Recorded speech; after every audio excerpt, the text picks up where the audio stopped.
Hi అండి. ఏంటి ఇక్కడ మా చేజ్ బాబు ఏం తింటున్నాడా అని చూస్తున్నారా? గెస్ట్ చేయండి చూద్దాం. తెలిసిపోయిందా? ఆల్రెడీ చెప్పాను కదా సమ్మర్లో ఫ్రూట్స్ పెట్టాలి, వాటర్ మిలన్ అనేది పెడుతున్నామని. అండ్ ఈరోజు ఏమైందంటే నిన్న మేము యాక్చువల్గా బయటకు వెళ్ళాము. బయటకు వెళ్ళి వచ్చిన దగ్గర నుంచి వీడు ఫుడ్ తినట్లేదు.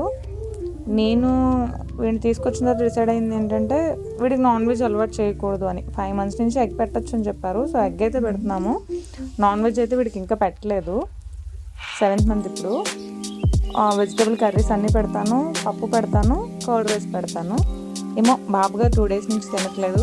సర్లే పపాయ తిండా అని చెప్పి ఈరోజైతే పపాయ పెడుతున్నాం. చూడండి ఎంత ఇష్టంగా తింటున్నాడో. అడిగి మరి తింటున్నాడు. భలే చూస్తున్నాడు. ఆల్రెడీ ప్రీవియస్ వీడియోలో కూడా చూసుంటారు. వాడికి పెట్టే వరకు వాడు తిండు. ఈవెన్ వాడి ముందు మనం పెట్టుకొని తింటున్నా కూడా తిండు. సో మీలో ఎవరైనా పెట్ పేరెంట్స్ ఉంటే నాకు కొంచెం వీడి ఫుడ్ విషయంలో ఏమైనా సజెషన్స్ ఉంటే నాకు కామెంట్ బాక్స్లో కామెంట్ చేయండి. ఇదే ఫస్ట్ నాకు పెంచడం. సో నాకు అంతగా ఫుడ్ గురించి తెలియదు. So please comment in the comment box. Thank you.